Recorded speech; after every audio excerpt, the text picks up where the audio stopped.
et bienvenue sur Oseras-tu, le podcast.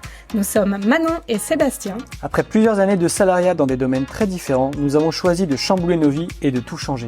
Aujourd'hui, nous accompagnons les personnes audacieuses à exprimer cette partie d'elles-mêmes pour qu'elles osent, elles aussi, changer leur vie à leur façon. Seuls, à deux ou avec nos invités, nous allons te partager des parcours inspirants, des retours d'expérience et aussi plein d'astuces et d'idées pour t'aider à oser réaliser tes projets et vivre la vie qui t'épanouit.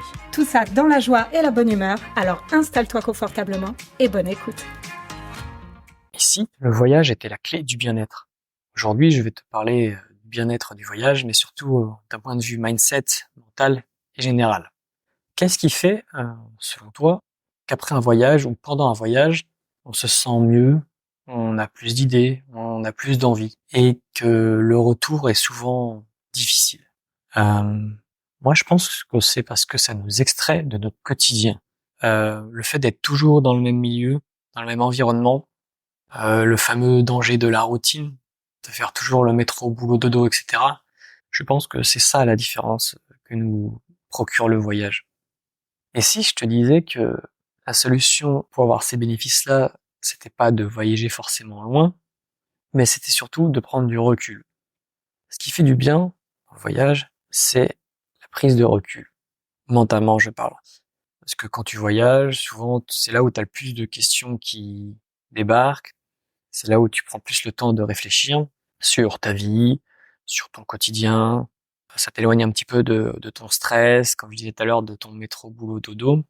Et ça te permet aussi de découvrir de nouvelles choses, d'avoir la tête un peu moins focus sur ton quotidien, du fait de changer en fait d'environnement. C'est là que tu vas commencer à avoir des nouvelles idées, des nouvelles envies, d'être plus ouvert notamment aux opportunités, de rencontres, de connexions, etc. Une question qui peut être intéressante à se poser, c'est pourquoi on sort plus facilement de notre zone de confort quand on est en voyage que quand on est dans notre quotidien? C'est tout simplement parce qu'en fait, notre cerveau aime être rassuré. Il aime le quotidien, il aime la routine, il aime pas le changement. Et du coup, quand tu es dans ton quotidien, lui il est content. Moins il y a de changement, mieux il se porte.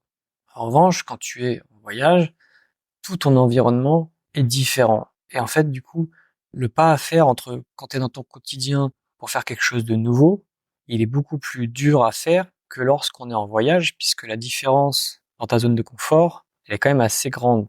Dans le quotidien, tu as tout ce qui va autour, et faire quelque chose de nouveau, ça implique que ton cerveau change vraiment quelque chose qu'il connaît bien pour quelque chose qu'il ne connaît pas du tout.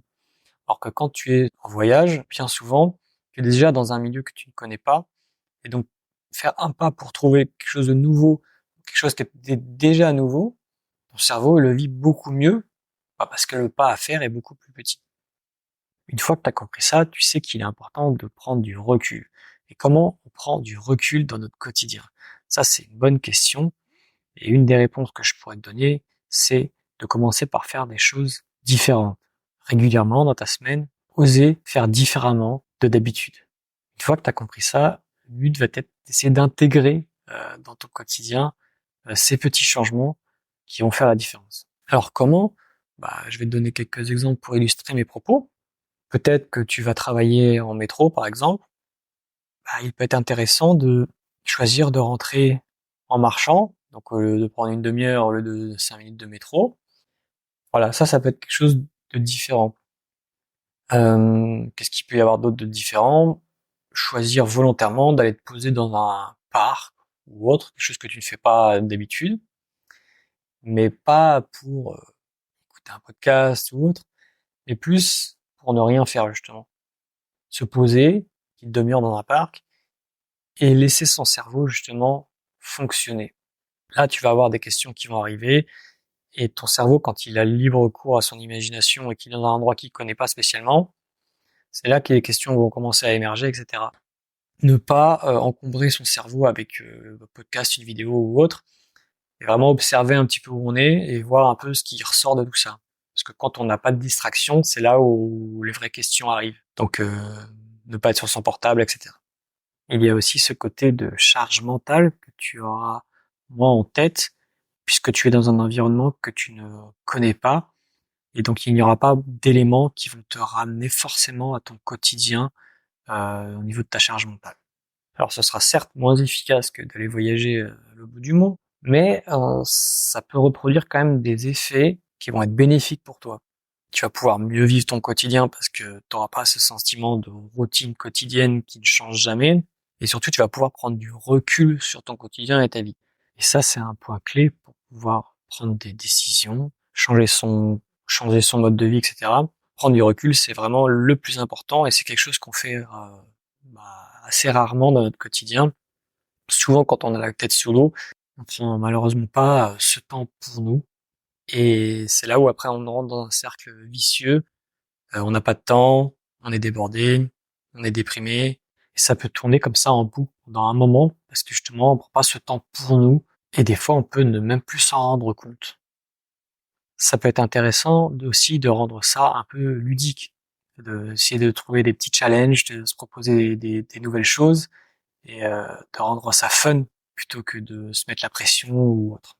Du coup, arriver à prendre du recul sur la situation, c'est bien, mais savoir se questionner et se poser les bonnes questions, c'est mieux.